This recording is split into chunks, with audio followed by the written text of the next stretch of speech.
Viver uma vida autêntica é essencial para que a gente seja a gente mesmo. A palavra autêntico vem de autós, ou seja, aquilo que não sofre influência de nada, aquilo que é verdadeiro, aquilo que é o que é. Nós precisamos ser autênticos e a nossa autenticidade está ligada ao Senhor. Nós precisamos compreender que, longe do Criador, nós perdemos a nossa autenticidade humana. Outra coisa que é preciso compreender é que muita coisa que aconteceu com o ser humano, isso por causa do pecado, foi o distanciando da sua autenticidade. E nós precisamos orar para que o Espírito Santo restaure a cada dia a nossa autenticidade. Lembrando que essa autenticidade é possível quando estamos em comunhão com Deus, em comunhão com o Pai, em comunhão com o Criador. Queridos, sejam bem-vindos mais uma vez à Academia de Pregadores. Estamos nas nossas lições bíblicas de Escola Dominical dos Jovens, primeiro trimestre de 2025. Eu sou o pastor Anderson Silva e hoje nós vamos estudar a última lição do trimestre. E eu quero louvar a Deus pela sua vida, você que esteve conosco durante todo esse trimestre. Eu gosto sempre de dizer que é uma jornada de 3 meses que nós fazemos aqui. Nós aprendemos durante todo esse trimestre sobre a verdadeira religião, um convite à autenticidade na carta de Tiago.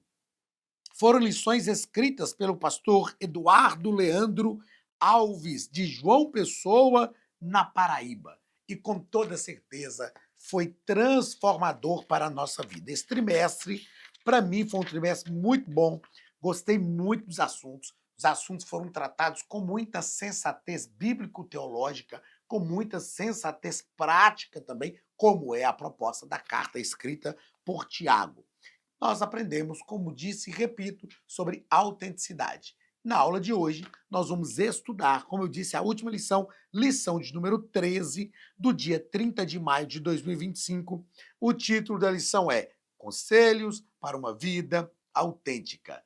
3 conselhos que o nosso escritor nos deixa aqui para vivermos uma vida autêntica. Nós precisamos buscar a autenticidade. Então, qual o caminho que nós precisamos passar para encontrar essa autenticidade? Nós vamos aprender 3 conselhos para uma vida autêntica nesta lição de número 13. O texto principal está na primeira epístola de João, capítulo 1, versículo 9. Se confessarmos os nossos pecados, ele é fiel e justo para nos perdoar os pecados e nos purificar de toda a injustiça. Nós vamos perceber que um dos conselhos para vivermos uma vida autêntica é a confissão de pecados. E vamos pensar um pouco sobre essa confissão de pecados para arrancar da nossa mente também essa cultura católico-romana que nós recebemos e que nós acabamos vivendo também. Vamos pensar um pouco sobre isso. Mas Deus,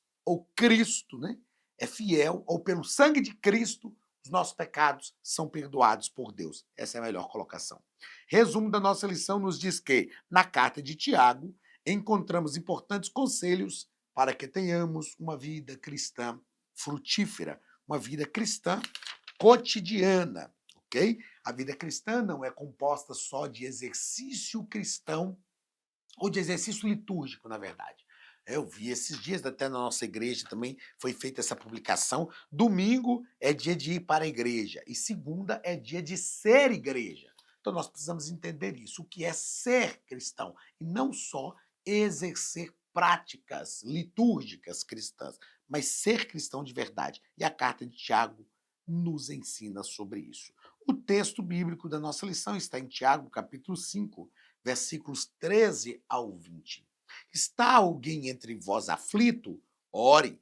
Está alguém contente? Cante louvores.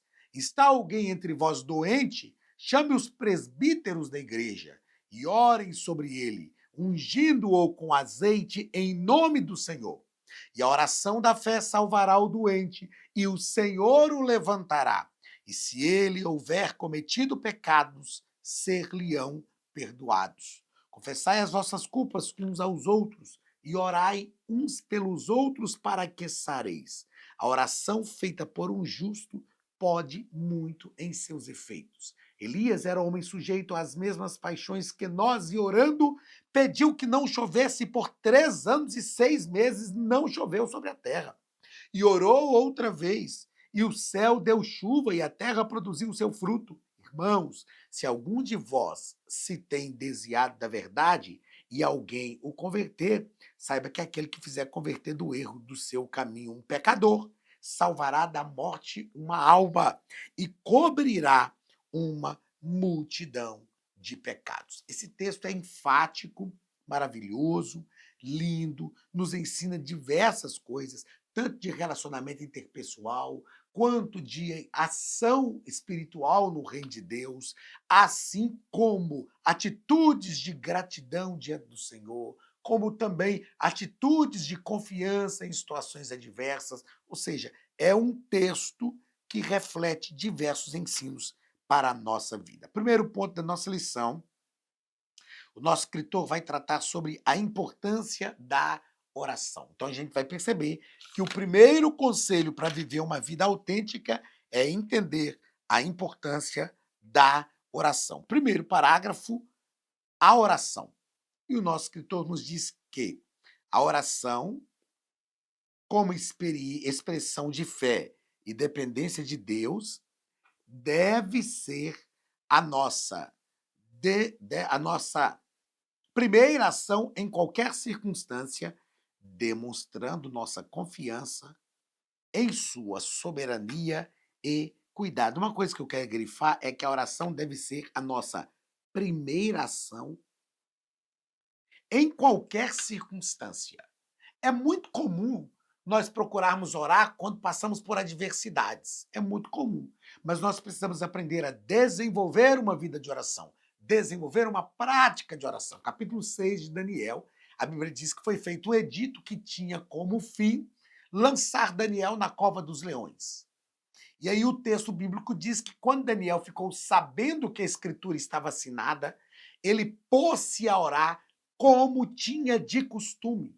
Perceba que Daniel não começa a orar a partir do momento que os problemas surgem. Ele já tinha o costume de orar. Ele começa a orar a partir, ou ele começa a orar quando os problemas surgem, como ele já tinha de costume. Então, o desenvolvimento de uma vida de oração é importantíssimo para que nós desenvolvamos a comunhão com Deus. E a partir dessa comunhão com Deus, estamos prontos para qualquer outra circunstância. Duas coisas que eu escrevi aqui. Primeiro, a oração tem que ser um mecanismo de comunhão e não uma ferramenta de petição. Nós precisamos aprender isso sobre oração. A oração não é só para a gente pedir. Ah, mas Jesus falou tudo que pedirdes ao Pai em meu nome, crendo recebereis. É verdade. Mas Jesus não falou que a oração tem que ser ferramenta de petição. A oração precisa ser necessariamente um mecanismo de comunhão. Eu desenvolvo comunhão com Deus. Eu estreito a minha comunhão com Deus na oração. E a partir desta comunhão, desse estreitamento de comunhão, eu falo com o Senhor aquilo que eu preciso. E segundo, a oração promove comunhão com Deus. Por quê? Oração não é monólogo. Isso também precisa ser ensinado. Oração não é monólogo. A gente não entra diante de Deus e fica ali 1, 2, 3 horas, que seja, de joelhos dobrados, orando, orando, falando, e de repente a gente levanta e diz, ok, pronto, acabou. Aí eu imagino Deus cruzando o braço para a gente falando, e eu não converso, não falo nesse diálogo. Oração é falar com Deus, se calar e ouvir Deus falando com a gente. Oração é diálogo. E esta oração, que é um diálogo com Deus, promove a comunhão com o Senhor. Ainda dentro desse primeiro parágrafo do primeiro ponto, o nosso escritor vai dizer que a prática regular da oração reflete uma vida centrada em Deus, ou seja, é o desejo que nós temos de buscar a Deus todos os dias. Ele vai deixar claro também que a palavra doente, no versículo 14, tem um sentido de fraco ou frágil, e no Novo Testamento, essa palavra ela é utilizada assim para pessoas enfermas, mas também é usada para referir a enfermo na fé. Até porque quando a gente lê o contexto, quando a gente observa o contexto aqui do texto bíblico, a gente vai perceber que Tiago está falando também desta fragilidade da fé. Então, a palavra doente aplicada aqui também se refere à fragilidade espiritual. Segundo parágrafo do primeiro ponto, oração da fé. Tiago fala que a oração da fé salvará o doente. Existe oração que não é oração da fé? Até existe, mas toda oração deve ser feita com fé. E aí o escritor nos diz que quando oramos com fé, alinhamos nosso coração com a vontade de Deus. Ele nos responde e, por sua misericórdia, nos concede aquilo que necessitamos. O que é orar com fé? É orar naquela torcida. Eu creio, eu estou pedindo e Deus vai me dar, Deus vai me dar. Isso é orar com fé? Ah, não, Deus vai fazer, eu creio, Senhor, eu creio. Não. Orar com fé, é claro, é expressar esta confiança, mas, sobretudo, orar com fé é orar com uma vida disciplinada dentro da vontade de Deus. Orar com uma vida obediente, uma vida que compreende realmente o que é a vontade de Deus para a nossa vida. Porque o que é fé? A fé manifesta-se na obediência. Isto é fé verdadeira, isto é fé genuína, isto é orar com fé. Então, a oração da fé é quando nós oramos crendo na vontade de Deus, professando essa crença, essa esperança que nós temos que Deus vai fazer, mas também com a nossa vida dentro da vontade do Senhor, tá ok? Terceiro parágrafo do primeiro ponto. A Academia de Pregadores tem um recado para você. Olá, queridos alunos e alunas da Academia de Pregadores, que bom ter você conosco neste momento tão especial. Estamos aqui para apresentar a nova plataforma da Academia de Pregadores, que foi construída ao longo dos últimos meses com muito carinho, um grande investimento, para levar até você não somente um conteúdo de excelência, mas também tecnologia de ponta. Veja comigo. Os cursos estão organizados por trilhas na página principal. Aqui você encontra sugestões, lançamentos, temas específicos e outras categorias. No final da página tem uma trilha com todos os cursos. Após começar os seus estudos, a primeira trilha será Continuar assistindo, que mostra somente os cursos iniciados por você. Sobre a capa do curso consta o número de aulas, a carga horária e um botão para adicionar aos favoritos. Nesta seta, você pode expandir e ver um vídeo de introdução. Para fazer login, clique no avatar no canto superior direito e insira o seu e-mail e senha usados no cadastro. Caso tenha esquecido a senha, é só clicar neste link, preencher o e-mail cadastrado e a senha será enviada.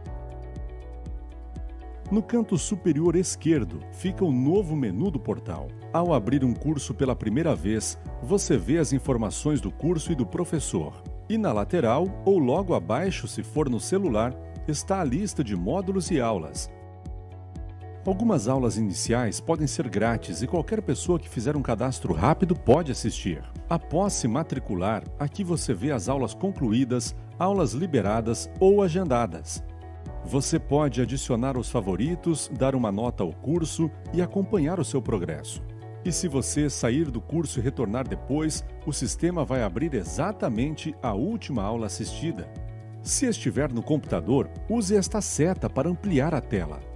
Logo abaixo da videoaula você encontra os links para baixar anexos, como áudio e apostilas. E neste campo em branco, pode fazer as suas anotações enquanto assiste. Depois é só imprimir ou salvar. Quando terminar o curso, clique no botão Emitir meu certificado e ele será gerado automaticamente no mesmo instante e sem custo. Clicando no avatar, você tem acesso ao seu perfil e histórico de pagamento. Em Meus Cartões, pode adicionar um novo cartão de crédito para fazer o pagamento do seu plano. Se você já era nosso aluno e seu cartão não aparece aqui, adicione um cartão na nova plataforma. Então aproveite as novidades e clique em Assine Agora. Escolha um dos planos, venha para a Academia de Pregadores, a maior escola bíblica online do Brasil.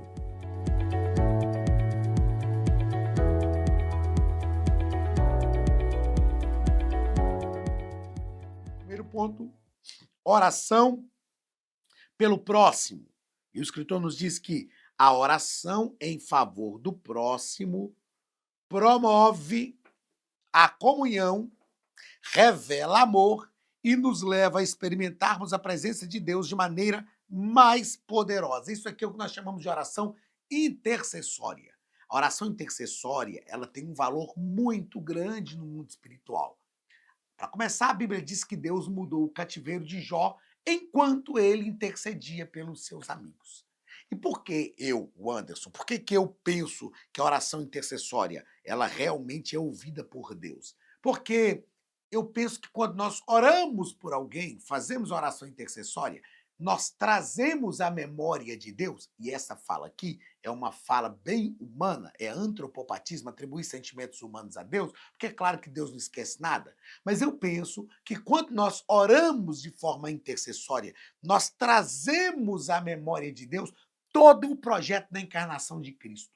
Porque Cristo se encarnou de forma intercessória. Ele se encarnou para interceder por nós, para viver as nossas mazelas, a fim de nos levar ao encontro de Deus, a fim de revelar Deus ao nosso coração e interceder, ser o intercessor ao nosso lado.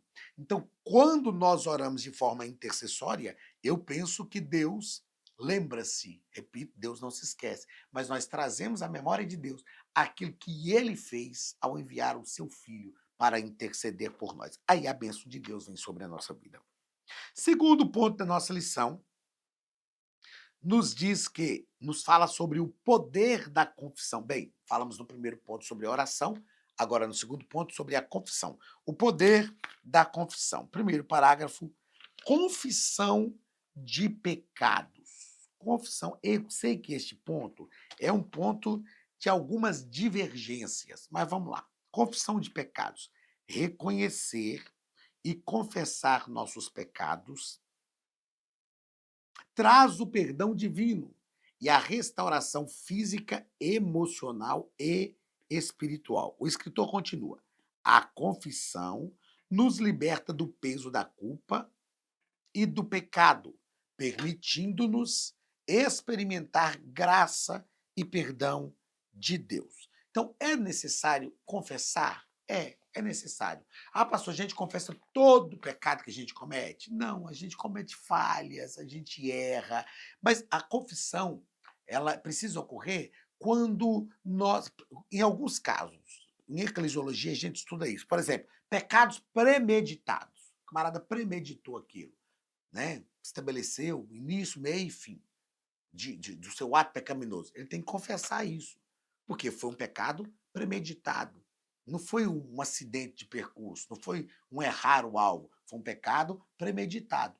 Outra circunstância que é necessário confessar, quando o erro que nós cometemos atormenta a nossa mente, quando ele fica ali, aquele sentimento de culpa, quando o diabo fica lançando aquilo diante de nós, é preciso confessar e pedir alguém para orar por nós. Agora, para quem confessar? A Bíblia não fala. Tiago diz assim, olha, confessar, aliás, a Bíblia não fala especificamente a alguém. A Bíblia diz assim, confessai as vossas culpas uns aos outros e orai uns pelos outros, para que sareis. Ah, mas não tem que confessar para o pastor? Bem, o pastor, ele é um líder espiritual e, segundo o escritor aos Hebreus, capítulo 13, ele vela pelas nossas almas, como aquele que tem que dar conta a Deus. Então, não tem, na minha visão, ninguém mais indicado para a gente confessar do que o pastor. E como pastor, a minha atitude é sempre de resgatar esta confiança pastoral. Porque ao longo dos anos isso foi sendo perdido, mas nós precisamos voltar a confiar nos nossos líderes. Aliás, eu estou me incluindo, porque eu confio na minha liderança. É preciso confiar no pastor. Outra coisa que é muito importante é que nós não podemos confiar em quem se diz nosso amigo, mas para passar a mão na nossa cabeça. Para não ser verdadeiro com a gente. Não, isso aí é pecado. Ó, isso aí você tem que tratar. Rapaz, isso aí você tem que conversar com o pastor. Quer me ajuda? Eu vou lá com você, vamos conversar junto. Isso é confessar para alguém que tem responsabilidade com a nossa alma.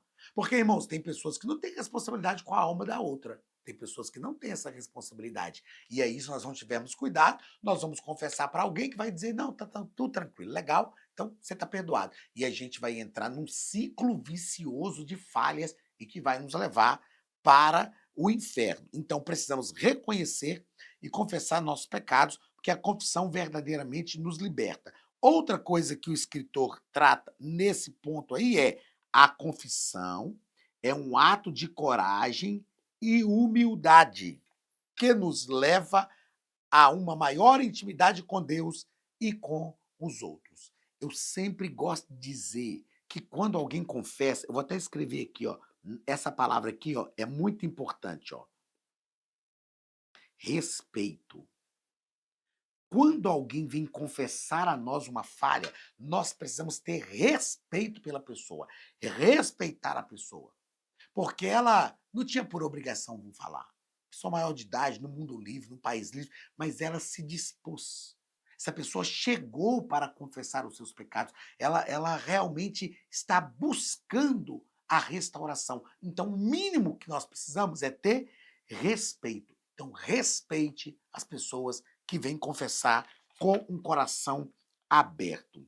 E eu disse algo parecido aqui, mas o que eu escrevi foi que nós devemos promover um ambiente seguro para que essas coisas aconteçam. Eu não vou nem dizer que não é, mas se não é, deveria ser. A igreja precisa ser um ambiente seguro.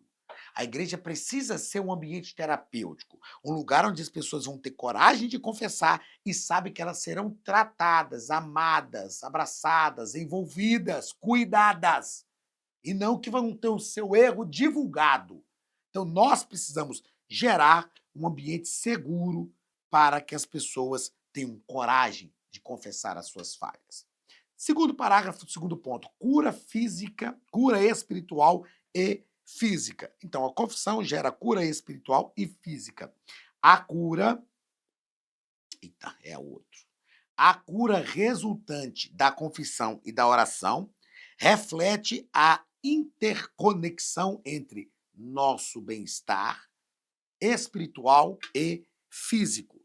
Pastor, existem doenças que são provocadas por uma falta de confissão de pecados? Existem, existem.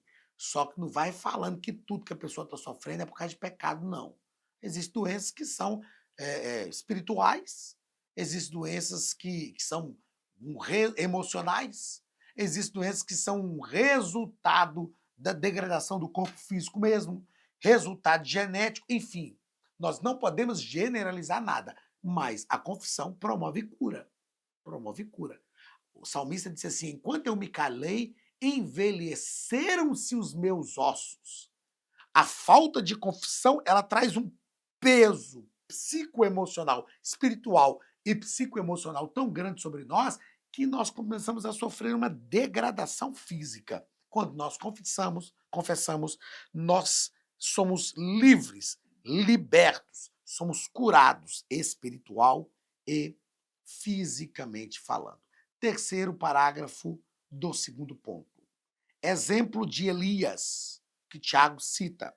Tiago usa o exemplo de Elias para ilustrar o poder da oração sincera e eficaz. Tiago usa o exemplo de Elias para ilustrar o poder da oração sincera e eficaz, mostrando que oração poderosa Elias tinha. Ele orou para não chover e não choveu.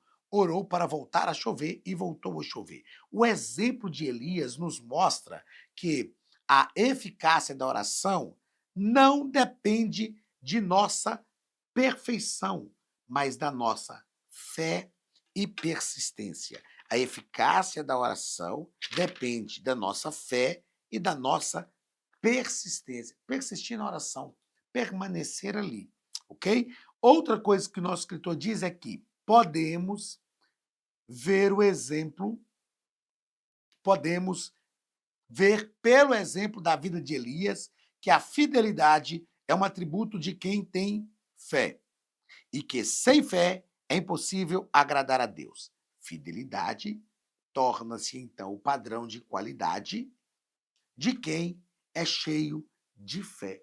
Então, não adianta a gente falar assim, eu sou fiel a Deus, e não apresentar isso no exercício da fidelidade. porque a fidelidade é a amostra, é o fruto de quem tem fé. Quanto mais a nossa fé é aumentada, e a nossa fé é aumentada, os discípulos um dia pediram para Jesus, aumenta-nos a fé. Então a nossa fé oscila, mas é possível também aumentá-la. Quanto mais a nossa fé cresce, maior deve ser a nossa fidelidade a Deus. Ah, não, não sou fiel a Deus, mas eu tenho uma fé muito grande. Não, não, me perdoe, mas você não tem. Porque a fé, ela é demonstrada na fidelidade. Terceiro ponto da nossa lição, a responsabilidade da restauração. Então nós falamos, estamos tratando na lição de hoje sobre conselhos para uma vida autêntica. O primeiro conselho, oração, a importância da oração. O segundo, o poder da confissão. E o terceiro, a responsabilidade da restauração. Primeiro parágrafo, a busca dos que se afastaram. É uma responsabilidade nossa buscar aqueles que se afastaram.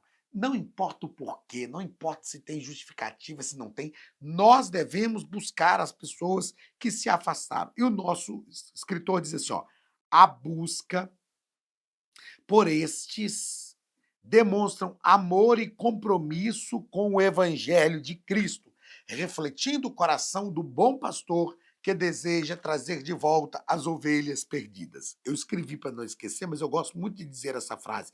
Nós não podemos desistir de quem Deus não desistiu.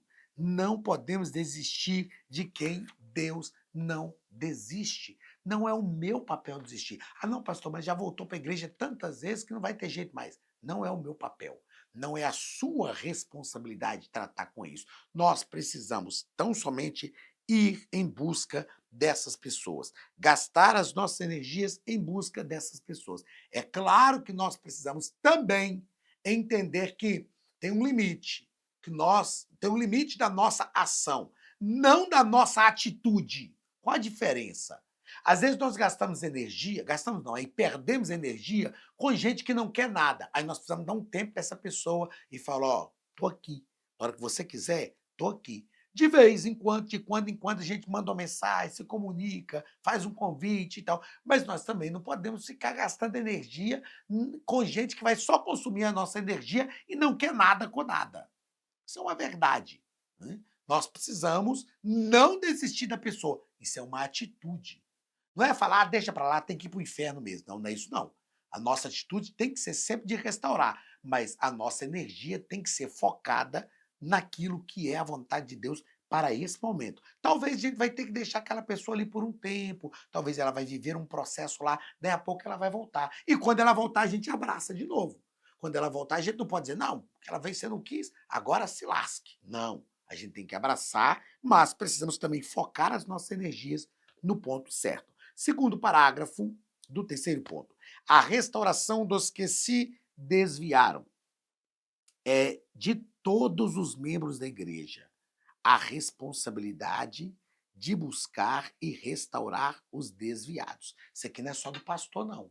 Ah, não, isso é responsabilidade do pastor, isso é responsabilidade da liderança, porque quando nós fazemos isso, nós demonstramos amor. A verdadeira demonstração de amor está em buscar aqueles que se afastaram, seja qual for o motivo, seja qual for a razão. Continuando nesse segundo parágrafo aí do terceiro ponto, a responsabilidade da restauração é uma expressão de nosso compromisso com a grande comissão e comissão de reconciliar os homens com Deus. Eu ouço de vez em quando essa frase, e eu não aceito essa frase ser dita na congregação que estamos pastoreando. Não, pastor, mas é porque Deus perdoa, mas a igreja não. Que negócio é esse que Deus perdoa, mas a igreja não? Quer dizer que a igreja está acima de Deus? Ou a igreja é a agência do reino de Deus? Porque se a igreja for a agência do reino de Deus, é ela que age em consonância com o céu, e não o contrário. Afinal de contas, em Mateus capítulo 16, Jesus deu a chave na mão de Pedro, mas falou assim, o que ligares na terra terá sido ligado no céu, futuro do pretérito. Terá sido. Vocês só estão ligando aqui porque vocês têm a convicção que já aconteceu lá.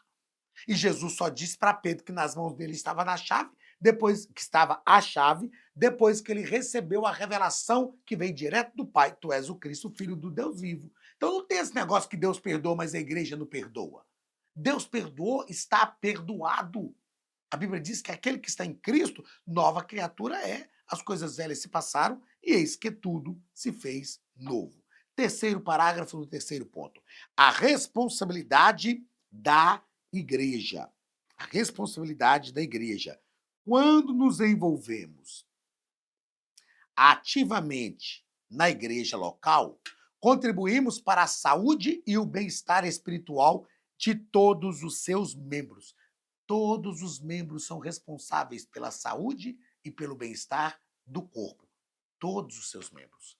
Cada membro, desenvolvendo a sua função, consegue ser responsável pela saúde e pelo bem-estar. E isso não é uma responsabilidade só do pastor. Porque o pastor é um líder, mas ele também é um membro do corpo. Não é a responsabilidade só da liderança, porque a liderança está liderando, mas também é membro do corpo. A igreja, continua o nosso escritor, é o corpo de Cristo, onde cada membro tem um papel vital a desempenhar e juntos podemos cumprir a missão de Deus de maneira mais eficaz. Então, é papel de cada membro promover a saúde do corpo. É papel de cada membro lutar para restaurar aqueles que se afastaram. Eu e você precisamos estar unidos nesta proposta, neste propósito. E restaurar também aqueles que estão feridos dentro da igreja. Aqueles que não foram embora, mas que a gente sabe que também precisam ser restaurados. Essa é uma atitude que precisamos ter para que o nome de Jesus seja glorificado e para que nós desenvolvamos o nosso papel como membros do corpo de Cristo. Deus te abençoe. Um grande abraço. Finalizamos o primeiro trimestre de 2025. Na semana que vem, iniciaremos um novo trimestre. E eu quero te convidar a estar conosco para que o nome de Jesus continue sendo glorificado. Faço um convite para caminhar conosco a partir da semana que vem, neste segundo trimestre de 2025. E eu tenho certeza que será também de grande transformação para a nossa vida. Um grande abraço, pastor Anderson Silva. Deus abençoe a sua casa, Deus guarde você em tudo e até a semana que vem, em nome de Jesus.